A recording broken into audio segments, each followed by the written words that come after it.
오늘 우리 함께 은혜 받을 말씀은 우리 마태복음 26장 57절에서 68절입니다. 마태복음 26장이 이렇게 긴지 모르셨죠? 해도 끝이 없네요. 오늘 우리 57절에서 68절까지 오늘 우리 예수님께서 재판 받으시는 장면입니다. 우리 함께 한 절씩 교독하겠습니다. 예수를 잡은 자들이 끌고 대제사장 가야바에게로 가니 거기 서기관과 장로들이 모여 있더라. 베드로가 멀찍이 예수를 쫓아 대제사장의 집들까지 가서 그 결국을 보려고 안에 들어가 하석들과 함께 앉았더라. 대제사장들과 온 공회가 예수를 죽이려고 그를 칠 증거, 거짓 증거를 찾으매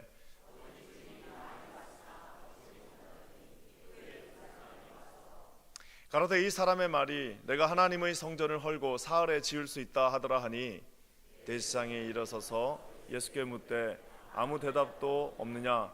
이 사람들의 너를 치는 증거를 어떠하냐 하뇨. 예수께서 잠잠하시거늘 대제사장이 가로되 내가 너로 살아계신 하나님께 맹세하게 하노니 너가 하나님의 아들 그리스도인지 우리에게 말하라.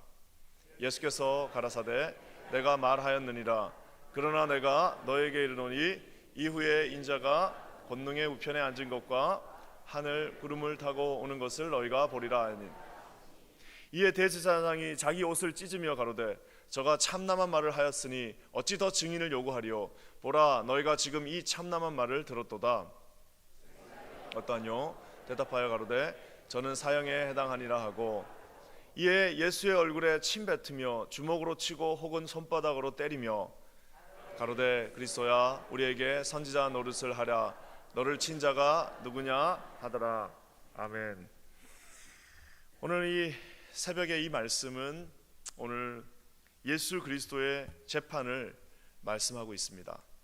우리 주님은 두 번 재판을 받으셨습니다. 하나는 오늘 이 본문에 있는 것처럼 종교 재판, 즉 가야바를 위시한 모든 우리 이제 그 공의회에서 재판을 받으셨고요. 또 한 번은 로마인들에 의한 오피셜한 재판을 받았습니다. 아마 이게 잘 상상이 안 가시는 분들도 있을 거예요. 누군가가 저한테 목사님 결혼 몇 번 하셨어요? 물으면은 벌써 눈이 동그래지시는데 전 3번 했습니다. 왜냐? 제가 있던 우리 아내의 나라는 빨리 이거 얘기하겠다. 이거 또 얘기 안 하면 또 오해하시는데 거기는 그 오피셜한 결혼을 해야 됩니다. 그래서 그 어디입니까? 시청에 가서 결혼을 합니다. 그래서 시청에서 아침에 결혼을 해요. 그러고 나서 오후에는 이제 종교식으로 교회에서 결혼을 합니다. 그래서 2번을 보통 하는데 저는 또 이제 한국에서도 해야 되잖아요. 그러니까 또 한국에 와서 한 번 더 해갖고 총 3번을 한 것처럼 보통 사람 한 번 하는 걸 전 3번 했습니다. 그래서 누가 나한테 그냥 전후 좌우 문맥 안 물어보고 결혼 몇 번 하셨어요? 그러면은 전 3번 했습니다. 이렇게 묻곤 했습니다. 근데 중요한 거는 오늘 주님도 재판을 2번 받으셨습니다. 왜? 종교 재판 1번, 그리고 로마에 의한 오피셜한 재판 1번. 왜 종교 재판으로 만족하지 못했을까요? 종교 재판에는 없는 게 하나 있어요. 그건 뭐냐면 그를 사형시킬 수가 없어요. 사실 이들이 이 정도 하고 마무리 졌을 수도 있는데 사형을 시켜야 되는 거예요. 무조건 죽여야 되는 겁니다. 예수를 무조건 죽이기 위해서는 종교 재판으로 만족할 수 없기 때문에 이제 잠시 후에 있을 빌라도 재판까지 가게 되는 것을 보게 됩니다. 참 재밌는 게 1948년에 이스라엘이 회복했습니다. 수천 년 동안 나라가 없던 이 나라가 1948년도에 다시 나라를 만들었어요. 다시 나라를 만들고 나니까 이게 어떻게 보면 참 재밌는 일인데 어떤 학자들이 예수 그리스도를 재심해달라.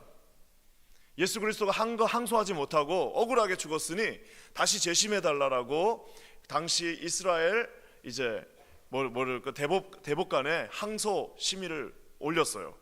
그랬더니 이스라엘에서 뭐라고 얘기했냐면 고민하다 내린 말이 뭐냐면은 당시의 재판 기록이 남아있지 않다. 재판 기록은 신약 성경밖에 없기 때문에 재판의 기록이 불충분하므로 이것을 우리가 할 수 없기 때문에 로마를 계승한 나라인 이탈리아로 넘긴다. 이렇게 해서 자기들이 못하고 이탈리아로 넘긴다라고 얘기하고 마무리가 된 게 있습니다. 이 재판은 말 그대로 완전한 불법 재판입니다. 이 재판이 왜 불법이냐면 17가지의 불법 이유가 있어요. 뭐 여러 가지가 있는데 다 얘기할 수는 없고요. 제일 큰 불법은 뭐냐면 원래 밤에는 재판을 못하게 돼 있습니다. 그렇지만 이제 밤에 재판을 시작함으로 말미암아 예수 그리스도를 위하여 어떠한 변호도 주지 않고 이제 거기서 재판이 결론을 짓게 됩니다. 그런데 더 놀라운 거는 저기 나와 있는 저 증인들의 말이 맞지가 않아요. 왜? 거짓말을 하니까 맞을 리가 있겠습니까? 그러니까 증인들이 많이 나왔으나 증인들이 맞지가 않아요. 그래서 결국엔 2명, 자기들이 돈 주고 산 어떻게 보면은 고용한 2명에 의해서 이제 재판을 받게 되는 이 장면이 오늘의 장면입니다. 예수의 이 재판, 그들은 여러분 끊임없이 예수님이 무슨 일을 잘못했는지, 예수가 무슨 일을 잘못했는지에 대해서 계속해서 집중하고 있으나 이 재판을 우리가 다 읽고 나면은 느끼는 게 하나 있습니다. 그건 뭐냐면은 아이러니하게도 그들은 예수님이 잘못한 일에 대해서 계속해서 끊임없이 물고 늘어지지만 실상은 재판을 통하여서 예수님이 누구이신지가 아주 확연하게 드러나게 됩니다. 재판을 다 읽고 나면요, 이분은 이런 분이시구나라고 예수님은 거의 말씀을 하지 않는데 자기들끼리 거짓 재판에 의해서 하는 그 말에 의해서 예수 그리스도가 누구이신지에 대해서 알게 된다는 사실입니다. 오늘 예수님은 이 가야바의 신문에 절대로 물러나지 않으셨습니다. 그렇지만 예수님은 말을 많이 하지 않으셨어요. 어떻게 하셨으면 처음에는 침묵하셨습니다. No answer, 대답을 하지 않으셨어요. 두 번째 뭐예요? You answer, 네가 답하라라고 하면서 동의는 하셨지만 별 말씀이 없습니다. 세 번째 뭐예요? 내가 너에게 답하겠다라고 세 가지, 즉 No answer, You answer, I answer, 딱 요 세 가지로만 우리 주님이 그 재판에 참여하십니다. 오늘 저는 이 세 가지 가야바 신문에 대해서 한번 살펴봤으면 좋겠어요. 첫 번째는요, No answer, 주님이 말씀하지 않으십니다. 61절 말씀 한번 다 같이 읽겠습니다. 거짓 증인들이 나와서 얘기합니다. 한번 61절 읽게요. 시작. 가로되 이 사람의 말이 내가 하나님의 성전을 헐고 사흘에 지을 수 있다 하더라. 이거는 요한복음 2장 19절의 말씀, 즉 예수 그리스도께서 성전을 청소하셨어요. 그 성전의 장사치들을 다 엎고 청소하시고 난 다음에 자기 자신을 가리켜서, 이제 다시 부활할 자기 자신을 가리켜서 뭐라고 얘기하셨어요? 성전을 헐고, 왜? 자기 자신이 성전이시기에 성전을 헐고 사흘 만에 다시 짓겠다, 일으키시겠다라고 하는 요한복음 2장의 말씀, 즉 자기 자신을 가리켜서 한 말씀을 가지고 이들이 어떻게 나온 거예요? 이들이 이거를 변조하고 왜곡해서 앞뒤 문맥을 다 빼버리고 이야기하는 거예요. 이거는 뭐냐 하냐면 아까 제가 초두에 말한 그거랑 똑같습니다. 뭐예요? 목사님 결혼 몇 번 하셨어요? 저 3번 했습니다. 그러면 이제 이거를 가지고 그 앞에 무슨 말이 있어요? 저는 외국인 아내가 있고요, 저는요, 이게 또 중간에 들어오신 분들 계시죠? 아까 설교 시작하기 전에 이렇게 해갖고 이제 나가면은 어떻게 되는 거예요? 그리고 이렇게 나가면은 야, 퀸즈 한인교회 목사는 결혼을 3번 한 사람이더라, 이렇게 되는 거예요. 이게 뭐예요? 앞, 뒤 다 안 듣고 어떻게 돼요? 여기만 딱 들으면 그렇게 되는 겁니다. 아침에 시청에 가서 결혼해야 되고, 저녁에 교회 가서 해야 되고, 또 한국 가서 한 번 더 해야 되는 그 3번인 거를 다 빼놓고 앞뒤 문맥 없이 이야기하면 이렇게 되는 건데, 저 사건이 바로 저겁니다. 성전을 헐고 사흘 만에 지을 수 있다라는 그 말은 자기 자신을 향해서 했던 말인데, 이거를 가리켜서 앞뒤 문맥을 다 빼버리고 뭐라고 그래요?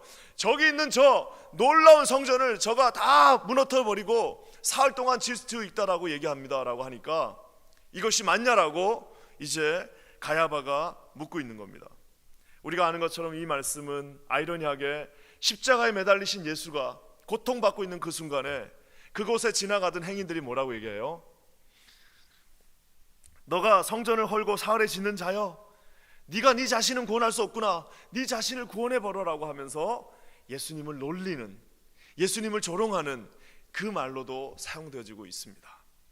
사랑하는 여러분, 말 그대로 꼬투리를 잡고 전후 좌우 문맥을 다 뺀 채 어떻게 보면은 예수 그리스도를 올가미에 넣기 위해서 하는 이 말, 제가 이 말씀을 이렇게 보면은요, 우리 삶 가운데서 이런 말들 진짜 많습니다.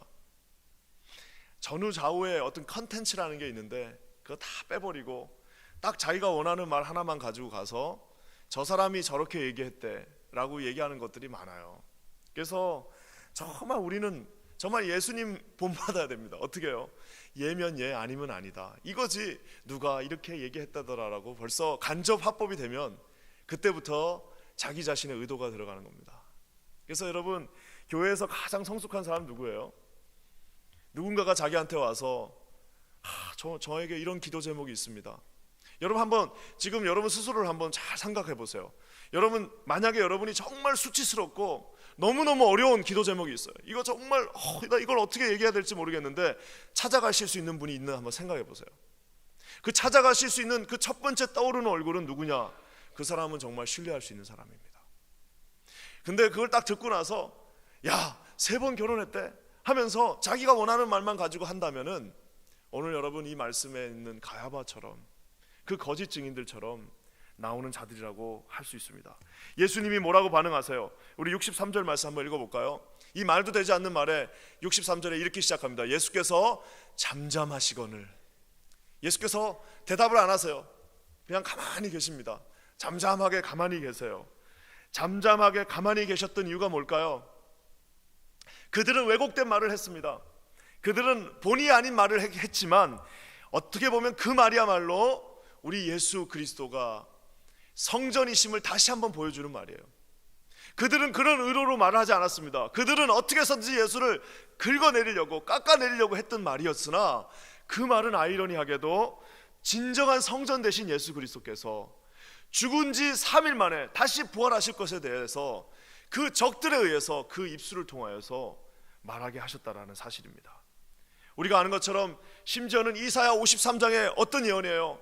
그는 실로 우리의 질고를 지고 마치 어린 양이 도살장으로 끌려갈 때 한마디 말을 하지 않고 그곳에 순순히 끌려가는 그 모습, 어린 양과 털 깎는 자 앞에서 잠잠한 양같이 그 입을 열지 않았더라라고 예언하신 이사야 53장의 그 예언을 성취하기 위하여 우리 주님은 말씀하지 않으셨습니다. 결국 우리가 아는 것처럼 이 예언은 여러분 2가지 의미로 성취되었습니다. 뭐예요? 예수님, 성전 되신 예수님은 실제로 죽은 지 3일 만에 부활하셨습니다. 그리고 여러분 실제로 AD 70년에 저들이 그렇게도 맹신했던 그 성전은 돌 위에 돌 하나도 남김없이 로마의 티투 장군에 의해서 다 사라져 버렸습니다. 그들의 입술에서 했던 그 말 그대로 다 되어버린 겁니다. 사랑하는 여러분, 이것이 얼마나 아이러니입니까? 아무것도 모르고 예수님 깎아내리려고 했던 그 말대로 자기들이 그렇게 맹신했던 성전은 사라져버렸고 예수님은 3일 만에 다시 부활하셨다는 사실입니다. 사랑하는 여러분, 우리 모두가 진심으로 하나님 앞에 사실만을 얘기하는 저와 여러분 되시기를 주님의 이름으로 간절히 축원합니다. 여러분이 말 한마디 잘못하면 반드시 주님이 추궁하실 거예요. 나중에 주님 앞에서 너 그때 그 말을 왜 어떤 의도로 했냐라고 반드시 추궁하시지 않겠습니까? 나는 겁이 나서라도 누가 이렇게 말했어요 라는 말 하기가 쉽지 않을 것 같아요. 왜? 나중에 다 자기가 책임을 져야 될 거 아니에요. 사랑하는 여러분, 오늘 이 거짓 증거를 들이댔던 이 거짓 증인들과 같은 그런 어리석은 자가 되지 않기를 주님의 이름으로 간절히 축원합니다. 그러면서 가야바가 여기서 지금 만족할 수가 없어요. 왜? 자기 자신을 저기 큰 저 성전이라고 말하는 그 죄를 가지고, 정신병이잖아요. 어떻게 보면 그거 갖고 사람을 죽일 수는 없잖아요. 그러니까 이제 진짜 한방, 예수를 죽일 수 있는 그 한방, 그거를 사용합니다. 그게 뭐냐? 바로 63절입니다. 우리 다 같이 다시 한번 읽어보겠습니다. 시작. 예수께서 잠잠하시거늘 대제사장이 가로되 내가 너로 살아계신 하나님께 맹세하게 하노니 너가 하나님의 아들 그리스도인지 우리에게 말하라. 네가 하나님의 아들 그리스도냐라고 묻고 있는 겁니다. 확실하게 죽일 수 있는 방법이에요. 왜? 당시 여러분 하나님의 아들은 누구밖에 없었어요? 로마의 황제만 하나님의 아들입니다. 로마의 황제가 하나님의 아들인데 그 로마의 황제에 비근하는 모든 자들은 다 반역죄로 죽어야 되는데 지금 제사장의 입에서 저 말은 뭔 말이에요? 제사장, 즉 하나님의 오직 하나님 한 분만을 섬겨야 되는 제사장의 입에서 뭐가 나온 거예요? 저 말은 뭘 전제로 하고 있는 겁니까? 지금 말이야 로마의 황제가 우리 하나님인데 너도 그러면 로마의 황제처럼 하나님이냐라고 하는, 사실 저기서 참남하도다, 너희가 정말 하나님 앞에서 하나님을 모독했도다라는 그 말은 누가 들어야 되는 거예요? 저기서 그 말을 들어야 될 사람은 우리 예수님이 아니라 그 로마의 그 밑에서 빌붙어서 하루하루 먹고 살아나는 저 가야바를 위시로 한 지곳에 앉아있는 72명의 그 재판관들 모두가 들어야 될 말을 자기 스스로 입으로 하고 있는 거예요.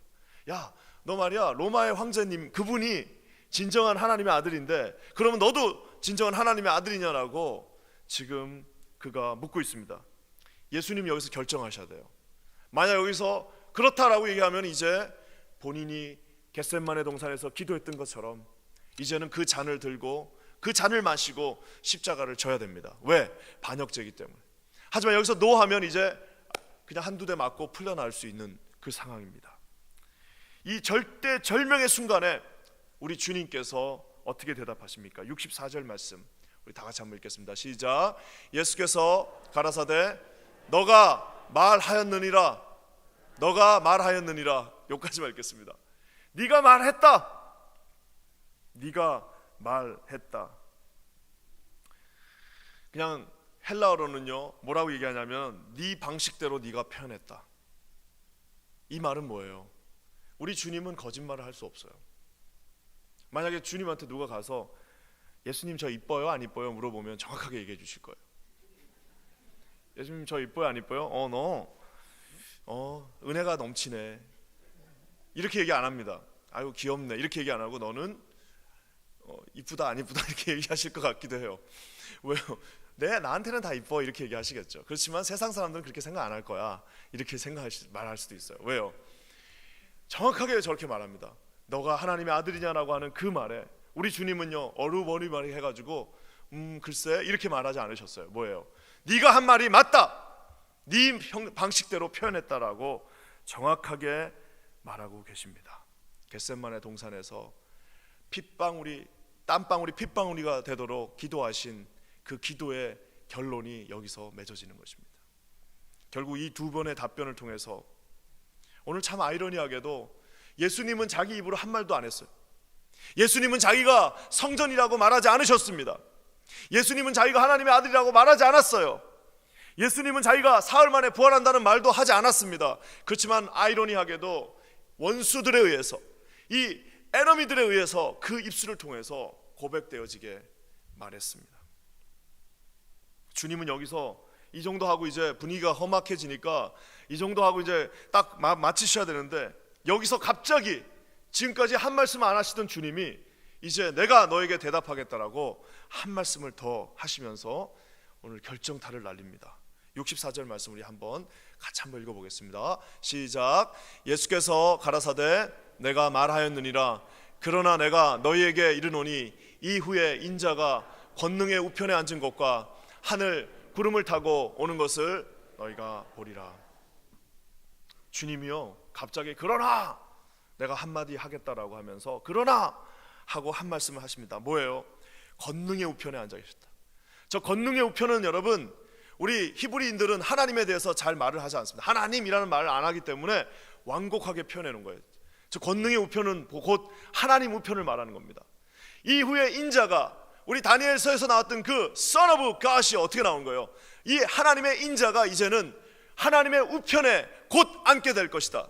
내가 지금 이렇게 초라하게 아무것도 없는 죄인의 신분으로 너희들한테 이미 얻어맞고 해가지고 끌려온 이 몸으로 이 자리에 서 있으나 나는 곧 이제 하나님의 우편에 앉아 있어서 하나님의 우편에 앉게 될 것이다라고, 즉 그분이 부활할 것이라고 하고 하는 것을 요 한 단어로 정확하게 말씀하고 계십니다. 나는 하나님의 우편에 앉아 있을 거야. 너희들이 나를 죽이나 너희들이 나를 십자가에 못 박거나 나는 곧 하나님의 우편에 앉아 있을 거다라고 우리 주님은 부활의 주님을 이미 말씀하고 계십니다. 그러면서 또 뭐라고 말씀하세요? 하늘 구름을 타고 다시 오겠다라고 말씀하고 계십니다. 이거는 뭡니까? 내가 다시 재림하겠다. 우리 주님이 지금은 사랑의 주님으로 그 앞에 서 계시고 지금은 아무 힘이 없는 주님으로 그 앞에 자기 자신을 프리젠트하고 있으나 이제 곧 너희들이 나를 다시 볼 때는 뭐예요? 내가 심판의 주로, 재림의 주로, 심판의 주로 너희들 모두를 심판하러 이곳에 오겠다라고 오늘 주님이 말씀하고 계십니다. 저는 이 말씀을 읽으면서요, 야, 우리 주님은 정말 어떻게 저렇게 그 디그니티가요, 그 정말 아름다운 그 디그니티가 전혀 손상되지 않고 저 앞에서도 자기 자신을 꼿꼿하게 세우고 내가 한마디만 더 하겠는데 내가 곧 하나님 우편에 앉아 계실 하나님의 아들이, 그리고 나는 반드시 다시 와서 여기 있는 모두를 심판할 심판의 주다라고 하는 것을 우리 주님이 자신의 입으로 말씀하고 있습니다. 저는 저 말씀을 읽으면서요, 야, 어떻게 저러는데도 무릎을 안 꿇을 수 있을까? 어떻게 저것을 보고도 무릎을 꿇지 않을 수 있을까라는 생각을 하게 됩니다. 사랑하는 여러분, 우리의 인생이 아주 초라한 인생들이 있습니다. 어떤 면에서는 교회 나오는 것도 초라하게 느껴지시는 분들 계실 수 있어요. 교회 나오는 자체가 여기 오면 사람들 만나는 게 부담스러운 분들도 계실 겁니다. 너무 자기 자신이 초라해서요. 내 자신이 이미 다 끝났다라고 생각하시는 분들도 가끔 만나게 됩니다. 사랑하는 여러분, 아무리 어려운 좌절 가운데 있다 할지라도 반드시 기억해 주셔야 될 게 있습니다. 그건 뭐예요? 이 두 가지. 우리 예수님은 하나님의 아들이십니다. 여러분 믿으십니까? 이분은 하나님의 아들이세요. 아무리 가야바가 힘이 세고, 아무리 그가 모든 일을 할 수 있고, 아무리 가야바가 우리 인생에서 우리를 다 갈기갈기 찢어놓는다 할지라도 한 가지 변치 않는 게 있는데요, 우리는 찢김 당할 수 있어요. 우리는 얻어맞아서 넘어질 수 있고, 우리에게는 아무런 소망이 없을 수 있으나 변치 않는 한 사실이 있는데, 그건 뭐냐면은 그분은 하나님의 아들이십니다. 이분이 여러분의 아버지이십니다. 여러분 믿으십니까? 예. 그러면서 이분이 또 뭐라고 말씀하세요? 나는 반드시 다시 온다. 나는 반드시 다시 온다. 나는 반드시 구름 타고 너희들 두 눈 똑똑히 보도록 다시 이곳에 임하실 것이다 라고 오늘 주님이 말씀하고 계십니다. 여러분 믿으십니까? 여러분, 이 두 가지만 우리가 믿고 있으면요, 이 세상에 뭐가 그렇게 슬프고 뭐가 그렇게 아쉽겠습니까? 주님 다시 오십니다. 주님은 하나님의 아들이십니다.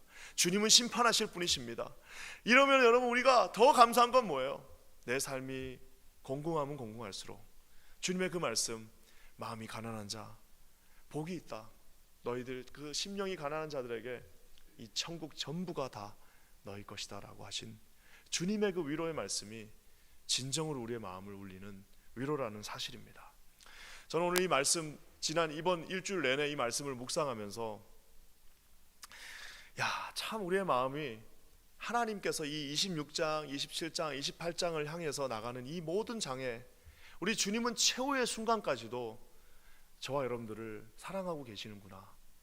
이 체포당하시고, 이 신문당하시고, 심판당하시고, 이제 오늘 밤부터는 본격적으로 고난당하시고 순환당하시는 그 순간에도 그곳에서 저와 여러분을 위하여 이런 귀한 말씀들을 주셨구나라고 다시 한번 주님의 사랑을 생각하지 않을 수가 없습니다. 주님은 우리를 사랑하셔서 재판하셔야 될 분이 재판을 당하셨습니다. 심판하셔야 될 분이 심판을 하셨습니다.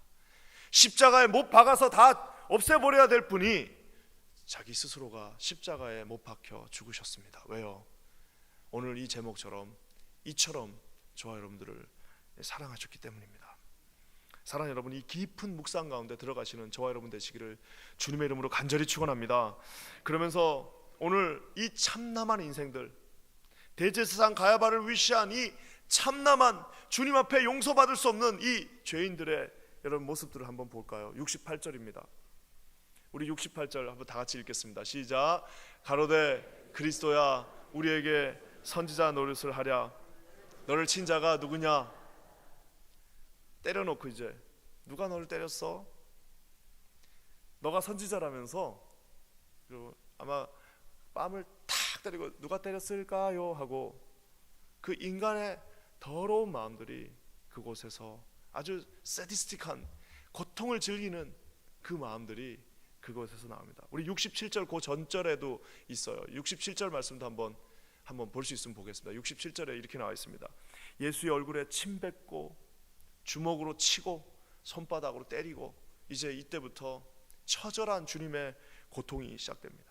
예수의 얼굴에 침을 확 뱉고 주먹으로 때리고 손바닥으로 뺨을 치면서 누가 너에게 때렸는지 맞춰보라고 하는 그 인간의 모습들, 예수를 알지 못하는 많은 이들의 모습, 예수가 어디 살아있냐고, 그 많은 모습들 속에서 우리 주님은 침묵하십니다. 왜요? 아까 제가 얘기한 것처럼 이처럼 사랑하사 침묵하시고, 심지어 마지막에는 뭐라고 하고 쭉 돌아가세요? 저들은 저들의 죄를 알지 못합니다 하고 우리 주님이 다시 숨을 거두십니다. 오늘 저는 이 말씀을 이렇게 읽으면서 참 안타까운, 이 사람들은 대놓고 나쁜 거, 어제 말한 것처럼 저기 있는 가룟 유다는 대놓고 나쁜 거고요, 여기에 또 등장하는 베드로를 우리 또 등장시키십니다. 이 모습이 참 많은 경우에 저와 여러분의 모습이 아닌가 싶습니다. 58절 말씀 우리 한번 다시 읽겠습니다. 58절 시작.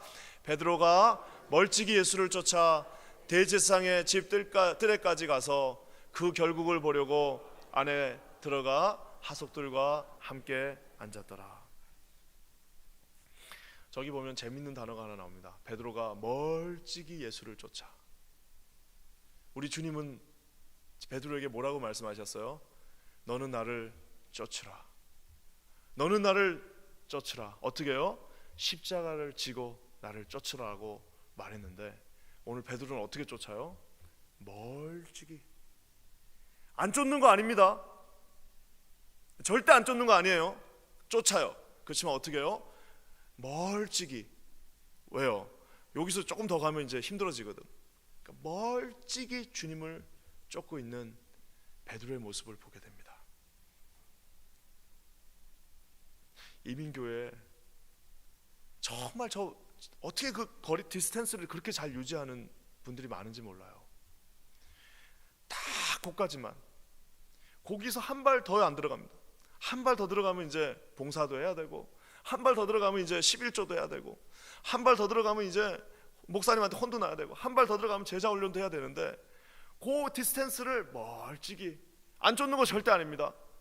자기가 생각해도 이제 요 정도 하면 구원은 받을 것 같아. 그러니까 딱 그 안에는 들어왔으나 멀찍이 주님을 보면서 쫓고 있는, 분명히 주님은 네 십자가를 지고 나를 쫓으라고 말했는데 멀찍이 주를 쫓고 있는, 중심에 서지 못하는, 그 안으로 가기를 스스로 꺼려하는 수없이 많은 사람들을 보게 됩니다.